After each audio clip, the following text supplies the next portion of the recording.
तीन दामाद की सास पार्ट 2। अब तक आपने सुना कि कावेरी जी अपनी तीनों बेटियों ईशा, मोहिनी और सुहाना की शादी 3 घर जमाई लड़कों के साथ करवा देती है।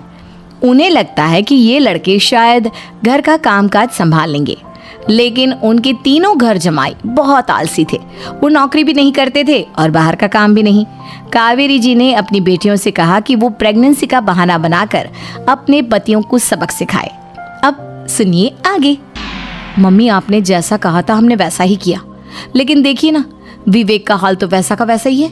घर में ना सुबह का नाश्ता बनता है और ना खाना। नौकरी पर जाने की बात करूं तो खाने को दौड़ते हैं मुझे। हाँ मम्मी, मैंने भी सुमित को कितनी बार कहा कि अगर नौकरी नहीं करनी तो कोई छोटी सी दुकान ही खोल लो। घर का खर्चा कैसे चलेगा? देखो दोपहर के 12 बजने आए और जनाब अभी तक सो रहे हैं। हाँ मम्मी, ईशा और सुहाना ठीक कहती हैं। अविनाश का भी यही हाल है। जब मैंने अपनी प्रेगनेंसी के बारे में कहा तो मुझसे कहने लगा, अरे दूसरी लड़कियां तो 9-9 महीने तक नौकरी करती है, बस डिलीवरी के टाइम छुट्टी लेती है। मोहिनी, तुम भी नौकरी करो। अब मुझे कहाँ नौकरी मिलेगी? मम्मी बताओ अब मैं क्या करूँ? हे भगवान, क्या सोचकर घर जमाई दामाद लाई थी मैं कि मेरी बेटियां मेरे पास रहेंगी और खुश रहेंगी, लेकिन इन आलसी दामादों ने तो हमारी जिंदगी को भी प्रॉब्लम में डाल दिया है। मैं तो कहती हूँ मम्मी, हम लोग वापस अपनी जॉब पर जाना शुरू कर देते हैं। बता देते हैं इन लोगों को कि हमने प्रेगनेंसी का बहाना किया है। नहीं बेटा, ऐसी गलती भी मत करना। अगर तुमने ऐसा किया तो इन तीनों की आदत और ख़राब हो जाएगी। अरे आज नहीं तो कल कभी तो तुम प्रेग्नेंट होगी, तब वापस यही प्रॉब्लम आएगी। तब क्या करोगी तुम तीनों? हाँ मम्मी, आपकी बात तो बिल्कुल सही है। इन लोगों को तो सुधारना ही पड़ेगा। लेकिन कैसे? अपने बच्चों के आने की खबर सुनकर भी इन लोगों पर कोई असर नहीं हो रहा। पैसे कमाने के लिए घर से बाहर निकलना ही नहीं चाहते ये तीनों। अब मेरे दिमाग में एक प्लान आया है। तुम तीनों चिंता मत करो, उन तीनों को बुलाओ, फिर मैं बात करती हूँ। थोड़ी देर बाद कावेरी जी अपने तीनों दामादों को सामने बुलाकर अपनी बात कहना शुरू करती हैं। अविनाश, सुमित और विवेक, देखो बेटा, मैं ना तुम तीनों से बड़ा प्यार करती हूँ, इसीलिए तो तुम्हें घर जमाई बना कर रखा है मैंने। अरे मम्मी जी, सीधे सीधे कहिए ना, क्या बात है? प्यार तो हम भी आपको बहुत करते हैं। अरे मम्मी जी, आपकी इज्जत भी बहुत करते हैं। अरे भाई, आपके जैसी सास और कमाने वाली बीवी सबको मिलती है क्या? हाँ मम्मी, विवेक और सुमित ठीक कह रहे हैं। आपकी बेटी से शादी करके मेरी तो ज़िंदगी ही अच्छी हो गई है। जानती हूँ मैं, और ये भी जानती हूँ कि तुम तीनों अपने अपनी बीवियों से बहुत प्यार करते हो। बेटा, बात ऐसी है कि हमारे कुल गुरु ने कहा है कि प्रेग्नेंट होने के बाद मेरी तीनों बेटियां शुरू के 4 महीने हमारे गांव में जाकर रहेगी, जहां मेरे चाचा जी रहते हैं।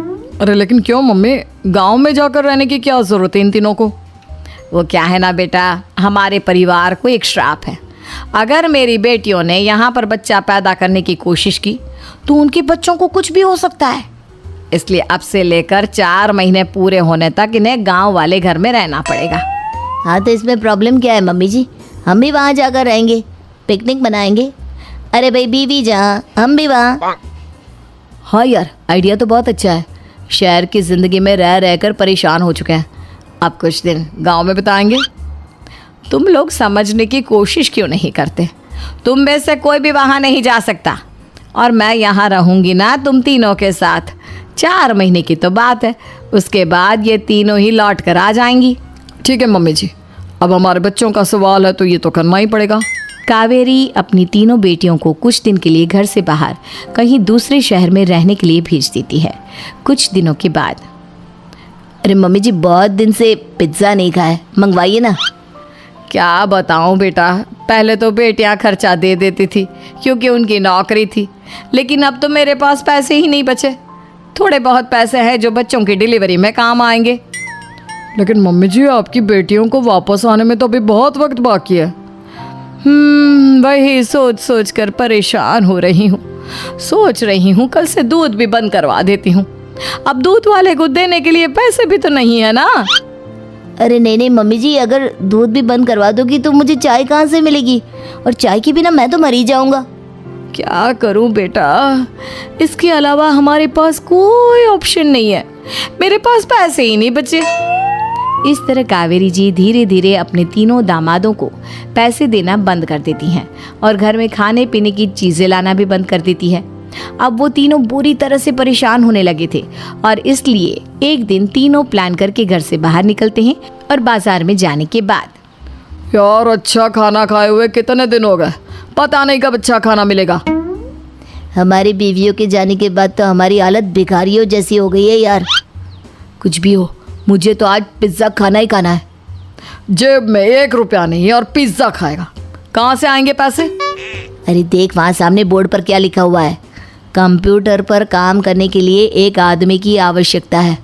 भाई मैं तो जा रहा हूँ, काम करूँगा और शाम तक पैसे लाकर आराम से पिज्ज़ा खाऊंगा। जा जा, तुझे कोई काम नहीं देने वाला, हम तो घर जा रहे हैं। चल भाई सुमित।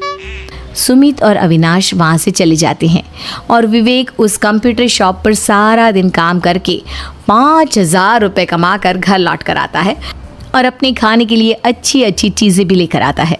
ये देखकर विवेक और सुमित के दिल में भी कुछ पैसे कमाने की इच्छा जागती है। अरे सुबह सुबह कहाँ चल दिए तुम? मम्मी जी एक बहुत अच्छी जगह मिली है, कंप्यूटर पर काम करने के 5,000 मिले थे कल मुझे। अगर रोज़ काम करूँगा तो पूरे 40,000 की तनख्वाह। अरे वाह, ये तो बहुत अच्छी बात है दामाद जी, आपको जाना ही चाहिए। सुमित और अविनाश विवेक को इस तरह तरक्की करते देखकर परेशान हो जाते हैं और वो दोनों भी काम की तलाश में निकल पड़ते हैं। धीरे धीरे उन दोनों को भी काम मिल जाता है। अब कावेरी के तीनों दामाद छोटी मोटी नौकरी करके अच्छा पैसा कमाने लगे थे। एक दिन कावेरी उन्हें अपने पास बुलाती हैं। अरे वाह, विवेक 40,000 कमा लेता है, अविनाश 60,000 और सुमित तुम भी 40,000 के आसपास कमा ही लेते हो। कुल मिलाकर तुम अच्छे खासे पैसे कमा रहे हो बेटा। हाँ मम्मी जी, बहुत मज़ा आता है जब महीने के एंड में मोटी रकम हाथ में आती है। पूछिए मत मम्मी जी, घर में रहकर रोटी बना बना कर और तो जैसा महसूस होने लगा था मुझे तो। हाँ बेटा, तुम तीनों की बात तो बिल्कुल ठीक है और जानते हो अब तुम तीनों की पत्नियां भी वापस लौट कर आने वाली है। लेकिन मम्मी जी अभी तो उन्हें गए सिर्फ 2 महीने हुए हैं, आपने तो कहा था वो 4 महीने के बाद लौट कर आएंगी। ऐसा कुछ नहीं है बेटा, मैं सिर्फ तुम तीनों को सबक सिखाना चाहती थी कि आदमी घर में बैठकर बीवी की कमाई खाता हुआ अच्छा नहीं लगता। इस दुनिया में हर इंसान को मेहनत करनी चाहिए, काम करना चाहिए, चाहे वो औरत हो या आदमी, ताकि अपने परिवार को संभाल सके। कावेरी की बात सुनकर उन तीनों को अपनी गलती का एहसास होता है और कावेरी उन्हें सच बता देती है कि ईशा, सुहाना और मोहिनी शहर में ही कहीं दूसरी जगह रह रहे थे। शाम के वक्त उन तीनों की पत्नियां लौट कर आ जाती है और कावेरी जी का परिवार एक खुशहाल परिवार की तरह रहने लगता है।